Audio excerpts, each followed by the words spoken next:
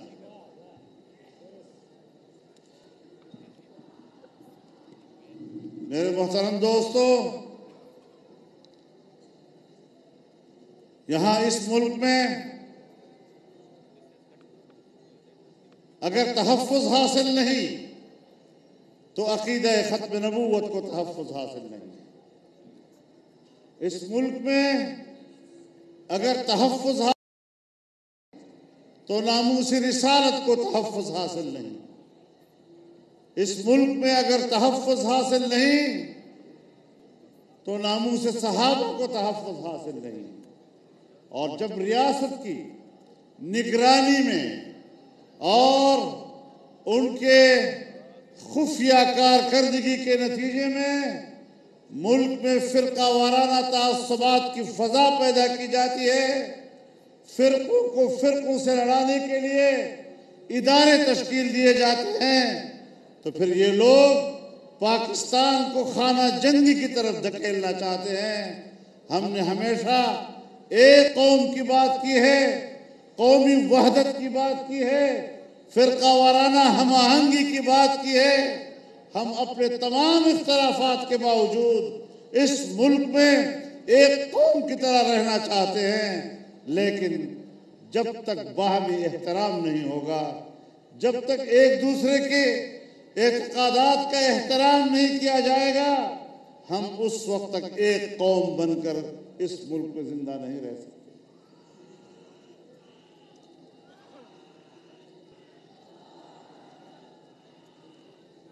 میرے محترم دوستو،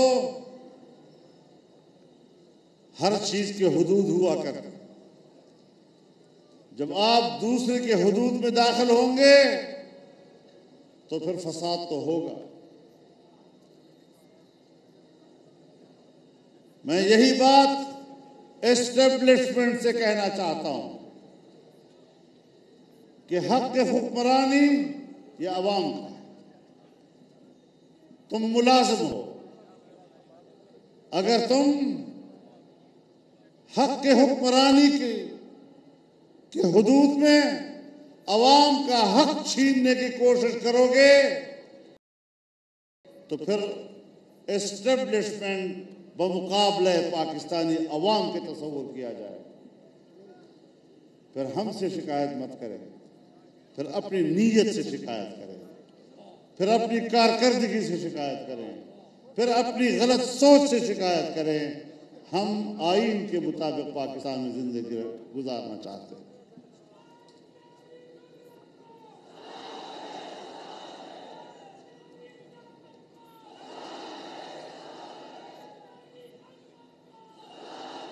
ہم یہ بھی جانتے ہیں کہ 18ویں ترمیم کو ختم کرنے کی سازشیں ہو رہی ہیں اور موجودہ ناجائز حکومت یہ ایجنڈا بھی لے کر آئی ہے کہ 18ویں ترمیم میں دوبارہ تبدیلی کی جائے. میں واضح طور پر کہنا چاہتا ہوں کہ صوبوں کو جو حقوق دیے گئے ہیں، دیے ہوئے حقوق میں سے ایک حق بھی ہم کسی کو چھیننے کی اجازت نہیں دے سکتے. صوبے کے اپنے حقوق ہیں، ان کے وسائل ہیں، سندھ کے وسائل ہیں، سندھ کے جزائر ہیں. ہم علی الاعلان یہ بات کہتے ہیں کہ سندھ کے وسائل پر سندھ کے عوام اور ان کے بچوں کا حق ہے اور ہم کسی کو بھی سندھ کے عوام کے حقوق چھیننے کی اجازت نہیں دے سکتے.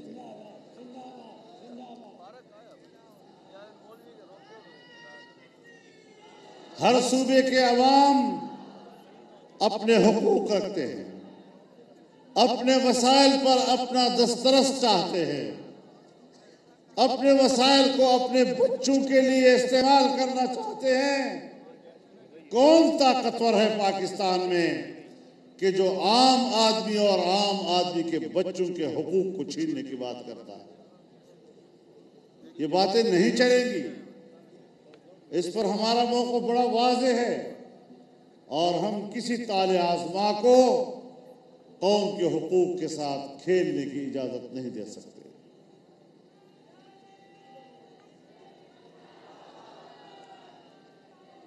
میرے محترم دوستو، موجودہ حکومت جو دھاندلی کے ذریعے لائی گئی، کچھ ایجنڈے کے ساتھ لائی گئی ہے۔ بنیادی بات یہ ہے کہ اس کو معاشی لحاظ سے کمزور کر دو۔ معاشی زبوحالی اور معاشی انحطاط، اس سے پاکستان کمزور ہوگا اور عالمی مالیاتی اداروں کا شکنجہ مضبوط ہوگا۔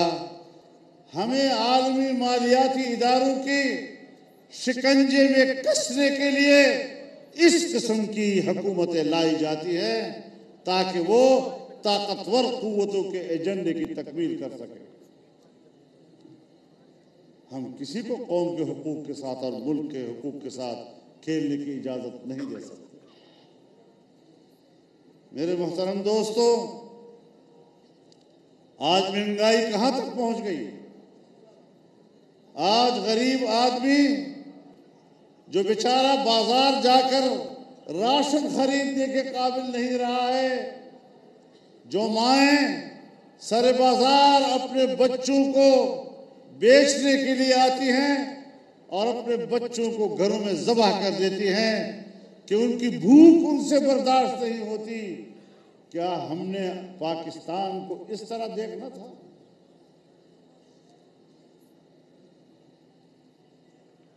دو دہائیاں ہو گئی ہیں اس وطن عزیز میں پاکستان کے شہری لاپتہ ہو جاتے ہیں،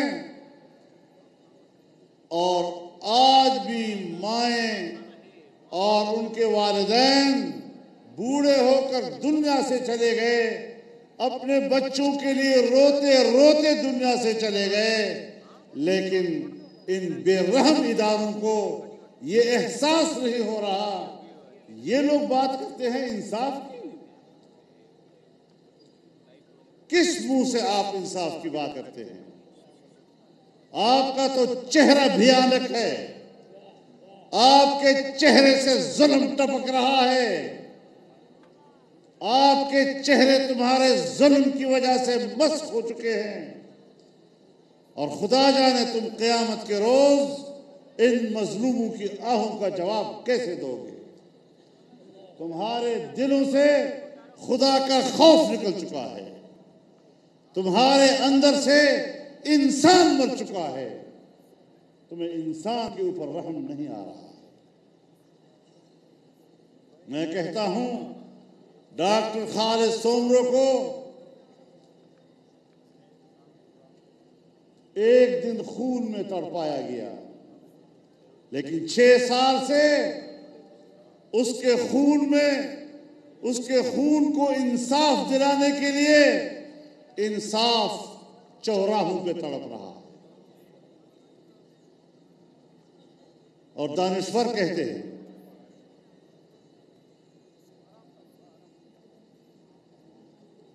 کہ انصاف میں تاخیر بھی انصاف کے قتل کے زمرے میں آتا ہے۔ ان تمام چیزوں کا ایک مکافات عمل ہے، لیکن ہم وہ لوگ نہیں جو حوصلے ہارے، ہم پوری ہمت اور عزم کے ساتھ آگے بڑھ رہے ہیں۔ آج پاکستان کی تمام سیاسی جماعتیں متحد ہیں، سب اس بات پر متفق ہیں کہ ملک کی معیشت کو تباہ کر دیا گیا، ملک کی زراعت کو تباہ کر دیا گیا۔ آج تک ہم گندم اور چینی منگواتے تھے، اس کی درآمد ہوتی تھی، لیکن اب ہماری زراعت یہاں تک کمزور ہو گئی کہ ہمیں کپاس بھی درآمد کرنا پڑ رہا ہے۔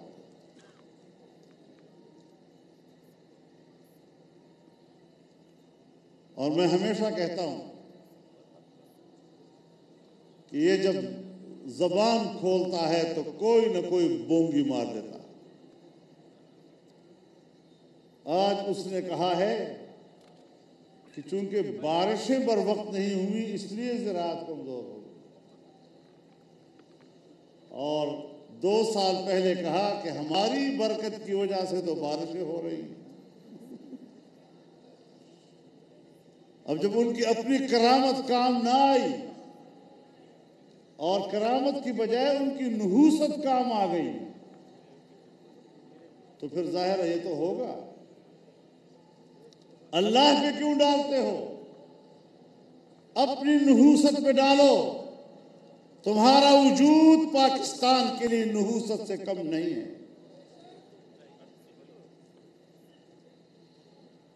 میرے محترم دوستو، سی پیک منصوبہ سمیٹ دینا یہی ان کا ایجنڈا تھا۔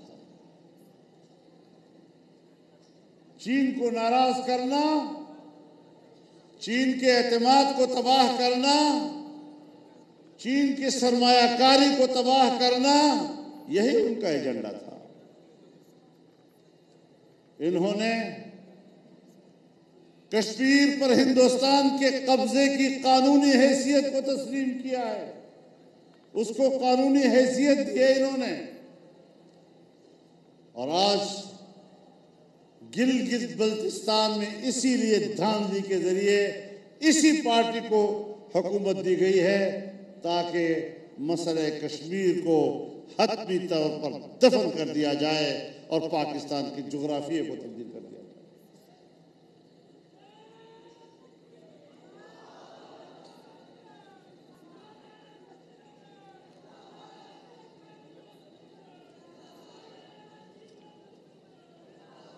میرے محترم دوستو، 72 سال تک ہم کشمیریوں کے خون پر سیاست کرتے رہے، ان کی قربانیوں پر سیاست کرتے رہے، ان کی ماں اور بہنوں کی عزت و ناموس پر سیاست کرتے رہے، ان کے معصوم بچوں کے چہروں سے چھلکتے ہوئے خون پر سیاست کرتے رہے۔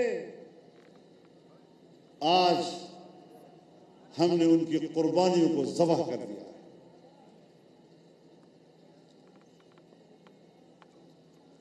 کیوں کہتے رہے آج تک کہ کشمیر کا فیصلہ کشمیری عوام کرے؟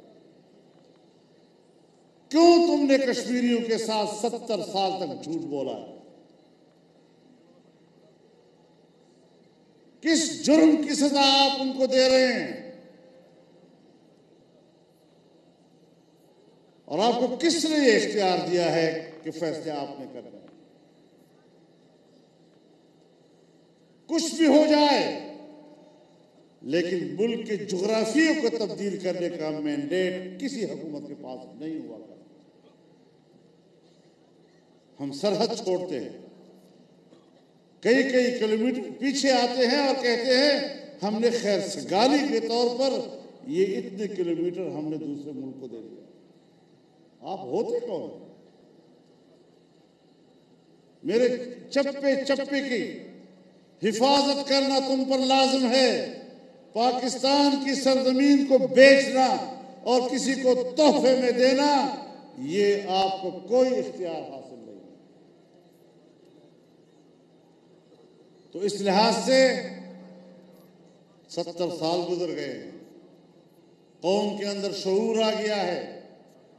اب تم قوم کے سامنے صرف جھوٹ بول کر حکومت کر رہے ہو، معصوم جملوں کے ساتھ تم پوری قوم کو بہلا رہے ہو۔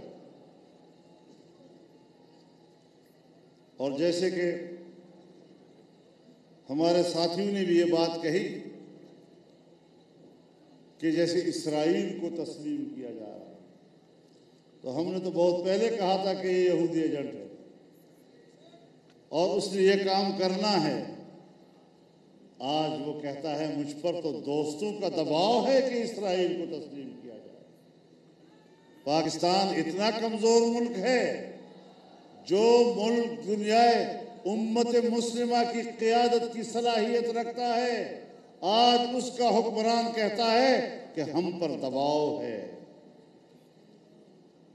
تمہاری خارجہ پالیسی نے ہمیں کہیں کا نہیں چھوڑا۔ سعودی عرب آپ سے ناراض ہے، آپ کو دیے ہوئے پیسے آپ سے واپس مانگ رہا ہے۔ متحدہ امارات آپ سے ناراض ہے، آپ کو دیے ہوئے پیسے تم سے واپس مانگ رہا ہے، اور پھر کہتے ہو کہ ہم پر دباؤ ڈالو۔ چین آپ سے ناراض ہو گیا ہے، انڈیا پہلے سے آپ کا دشمن ہے، افغانستان اس وقت انڈیا کی کیمپ میں ہے، ایران اس وقت انڈیا کی کیمپ میں ہے، اور تم خطے میں تنہا ہو۔ معاشی لحاظ سے ہندوستان اوپر جا رہا ہے، چائنا تو بہت زیادہ اوپر جا رہا ہے، بنگلہ دیش ترقی پہ ترقی کر رہا ہے، ملائیشیا، انڈونیشیا، سری لنکا، نیپال یہ ترقی کر رہے ہیں۔ افغانستان آپ سے بہت آگے نکل چکا ہے، ایران ترقی کر رہا ہے، اور پوری ایشیائی ماحول میں اگر کوئی معاشی انحطاط کا شکار ہے تو صرف اور صرف پاکستان ہے۔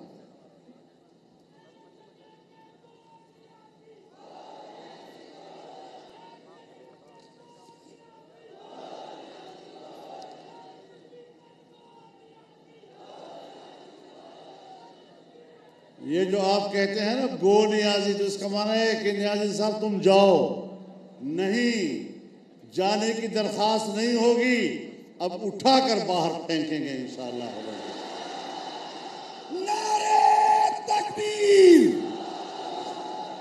جیلی وزیر اعظم نامنظور، جیلی وزیر اعظم، جھوٹا وزیر اعظم، مینڈیٹ چور وزیر اعظم، گو نیازی، پھینک دو نیازی۔ تو میرے دوستو یاد رکھیں، آج کی متمدن دنیا میں ریاستوں کی بقا کا دار و مدار مستحکم معیشت پہ ہوا کرتا ہے، اور جب معیشت اس حد تک گر جاتی ہے تو پھر ریاست ہل جاتی ہے۔ تم نے ریاست کی چولے ہلا دی، ریاست کے بقا کا سوال پیدا ہو گیا ہے۔ میں یہاں چاہتا ہوں اور اسٹیبلشمنٹ سے کہنا چاہتا ہوں، اپنی دفاعی قوت کے ساتھ کہنا چاہتا ہوں کہ آپ نے جو وردی پہنی ہے یہ اس ریاست کی بقا اور سلامتی کے لیے پہنی ہے، اور آپ دعویٰ کر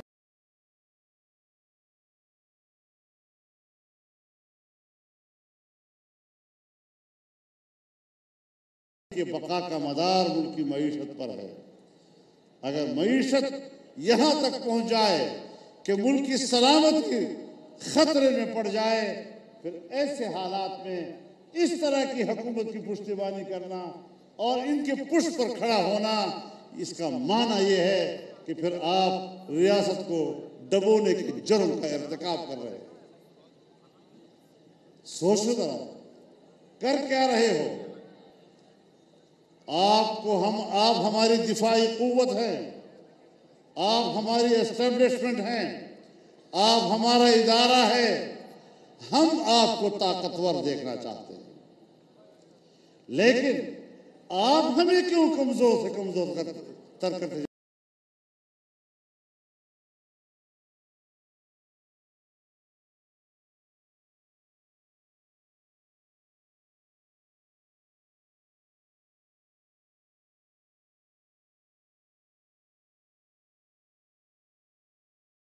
چاہیے؟ طاقتور ہونے چاہیے. اگر ہم آپ کو طاقتور دیکھنا چاہتے ہیں تو پھر آپ پاکستان کو کمزور کرنے والے اعمال اور پاکستانی سیاست کو کمزور کرنے کی پالیسی سے دستبردار ہونا پڑے گا. کچھ باتیں ہمیں واضح طور پر کرنی چاہیے. ہم مجبور ہو گئے ہیں کہ آج ہم عوام کے سامنے سرعام یہ موضوع اٹھا رہے ہیں اور اس پر بات کر رہے ہیں. ہم پبلک کی جنگ لڑ رہے ہیں, ہم عوام کی جنگ لڑ رہے ہیں. ملک کی سیاست عوام کا حق ہے. پاکستان کا آئین, پاکستان کی جمہوریت یہ عوام کا نام ہے اور عوام کو طاقت ملنی چاہیے. آپ دھاندلیوں کے ذریعے عوام کا حق چھینتے ہیں. آپ اس طرح کے نااہلوں کو ملک پر مسلط کرتے ہیں تو پھر ایسے نااہلوں کے خلاف بغاوت کرنا ہمارا ایمانی فریضہ بن جاتا ہے. ہم میدان میں نکلے ہیں اور جہاد کے جذبے سے نکلے ہیں اور پیچھے ہٹنے کو گناہ کبیرہ سمجھتے ہیں.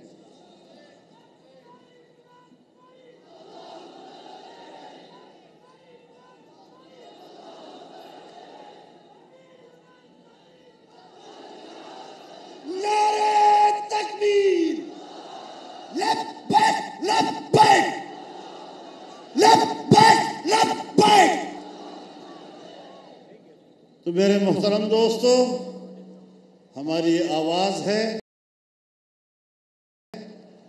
ہم نے تمام اپوزیشن جماعتوں کو ایک پلیٹ فارم پر آج ہم مجتمع ہیں اور مجھے پتہ چلا ہے کہ ملتان کا جلسہ جو 30 نومبر کو ہو رہا ہے, مختلف سیاسی پارٹیوں کے ذمہ داروں کو گرفتار کیا جا رہا ہے. آپ کو کس نے کہا ہے کہ گرفتاریوں سے جلسے ناکام ہوتے ہیں؟ آپ کو کس نے کہا ہے کہ تم ہمارا سفر روک سکے گو؟ تم جتنا یہ جذبہ دباؤ گے اتنا بڑھتا جائے گا. لوگوں کا سمندر ہے جو ہر طرف سے امٹ کر جس طرح آج یہاں جمع ہوا ہے انشاءاللہ ملتان میں بھی جمع ہوگا اور پھر لاہور میں بھی جمع ہوگا.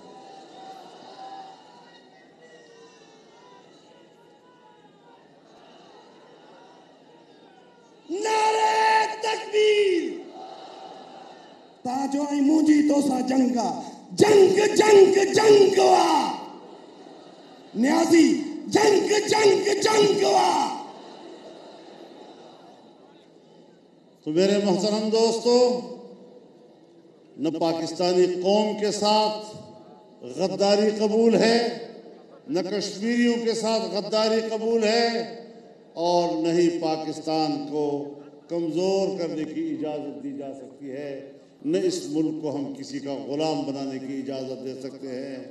اسرائیل کو تسلیم کرنا کیا مانا؟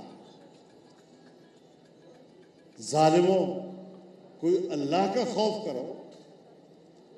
دن رات ایک ہی بات, اسرائیل کو تسلیم کرو, اسرائیل کو تسلیم کرنا نہیں کرنا. کم بختو, کوئی یہ بھی کہہ دینا کہ فلسطین کو تسلیم کرو. یہ سرزمین تو فلسطین کی سرزمین ہے, انبیاء کی سرزمین ہے. یہودی تو 100 سال بھی نہیں ہوئی جو یہاں آئے ہیں,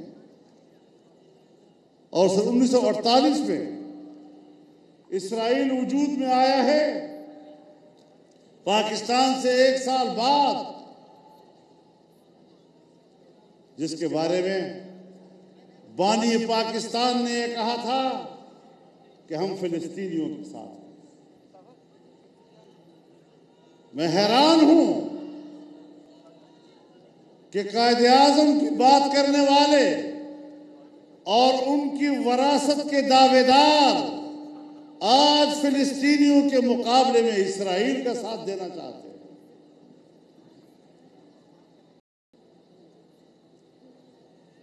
بانی پاکستان کے مزار پر اگر کوئی شخص ووٹ کی عزت دو کا نعرہ لگاتا ہے تو کہتے ہیں بانی پاکستان کی توہین ہو گئی۔ تو بانی پاکستان نے کہا تھا کہ ہم فلسطین کے ساتھ ہیں، یہودی بستیوں کو وہاں نہیں ہونا چاہیے، اور پاکستان بننے سے پہلے ہم جس کو پاکستان کی بنیاد کہتے ہیں سن 1940 کی قرارداد، یہ فلسطینیوں کی حمایت اور یہودیوں کی مخالفت ہمارے سن 1940 کی قرارداد کا حصہ ہے۔ اور پھر میں آپ کو یہ بتا دوں کہ جب اسرائیل قائم ہوا تو اس کے پہلے وزیر اعظم نے جب اپنا پہلا خارجہ پالیسی بیان دیا تو اس خارجہ پالیسی بیان میں اس نے کہا کہ اسرائیل کی خارجہ پالیسی کی ترجیح اول یہ ہوگی کہ دنیا کے نقشے پر ابھرنے والا نیا اسلامی ملک، اس کا خاتمہ ہمارا ایجنڈا ہے۔ جس اسرائیل نے اپنی ابتدا سے خارجہ پالیسی کی بنیاد یہی رکھی کہ پاکستان کا خاتمہ کرے، آج وہ اس کے تلوے چاٹنے کی کوشش کر رہا ہے، آج اس کے ترلے کر رہا ہے۔ آپ کا حق تھا کہ آپ دنیا سے کہتے کہ اسرائیل کو تسلیم کرنے کی بات بعد میں ہوگی، پہلے اس فلسطین کو تسلیم کیا جائے، فلسطین کی سرزمین کو تسلیم کیا جائے، بیت المقدس کو فلسطین کا حصہ تسلیم کیا جائے۔ یہ ساری صورتحال کوئی ایسی نہیں کہ جس کو انسان سمجھتا نہیں، لیکن ایسے ایجنٹ بٹھا دیے ہیں، ایسے بڈھے چینلوں پہ آ کر فلسفے جھاڑتے ہیں، اور دنیا بھر کے احمق آج پاکستانی عوام کو عقل سکھا رہے ہیں۔ ہم ان چیزوں کو تسلیم نہیں کرتے۔ تو میرے محترم دوستو، نہ ہماری خارجہ پالیسی اس وقت صحیح سمت میں جا رہی ہے، قوم کو اندھیرے میں رکھا جا رہا ہے، ملک کی معیشت کو تباہ کیا جا رہا ہے، بین الاقوامی اداروں کا ہمیں غلام بنایا جا رہا ہے، انسانی حقوق تباہ ہو رہے ہیں، آئین کی اسلامی حیثیت ختم کی جا رہی ہے، قادیانیت کو فروغ دیا جا رہا ہے۔ یہ ساری چیزیں وہ ہیں جو ہم سمجھتے ہیں کہ آئین کی روح سے پاکستان میں جائز نہیں ہے۔ تو انشاءاللہ آئین کی جنگ لڑیں گے نا۔ پابندیاں لگا رہے ہیں، جو بھی چینل آج حق کی بات کرتا ہے، تنقید کرتا ہے حکومت کی پالیسیوں پر، اس کو بند کر دیتے ہیں، گلا گھونٹ دیتے ہیں۔ میڈیا کا گلا گھونٹنا یہی علامت ہے آمریت کی، اسی کا معنی ہے کہ پاکستان میں جمہوریت نہیں ہے، یہاں ایک ڈکٹیٹرشپ ہے۔ انشاءاللہ اس حوالے سے ہم اداروں کے ساتھ ہیں، سول اداروں کو مضبوط کرو تو پھر توازن چلے گا۔ یہ نہیں کہ ہم تو آپ کو مضبوط دیکھنا چاہتے ہیں اور آپ ہمیں کمزور دیکھنا چاہتے ہیں۔ تو یہ حاکم اور محکوم کا تصور ملک کے اندر یہ نہیں چلے گا۔ ہمارا موقع بڑا واضح ہے، اور انہی خطوط پر انشاءاللہ ہم پاکستان کو آگے لے جائیں گے، لیکن اس ترقی میں سب سے بڑی رکاوٹ یہ موجودہ ناجائز، نااہل اور نالائق حکومت ہے۔ اس پتھر کو پہلے ہٹانا پڑے گا، اس پتھر کو ہٹانا پڑے گا، اس کے بغیر پاکستان کا مستقبل تاریک ہے۔ پاکستان کے مستقبل کو اگر روشن بنانا ہے تو ہمیں یہاں صاف ستھری سیاست کرنی ہے، جس کی تائید ہمارا آئین کرے۔ تو اس حوالے سے نہ ہمارے حوصلے ٹوٹے ہیں، نہ ہمارا عزم متاثر ہوا ہے، ہم ایک ہیں، ایک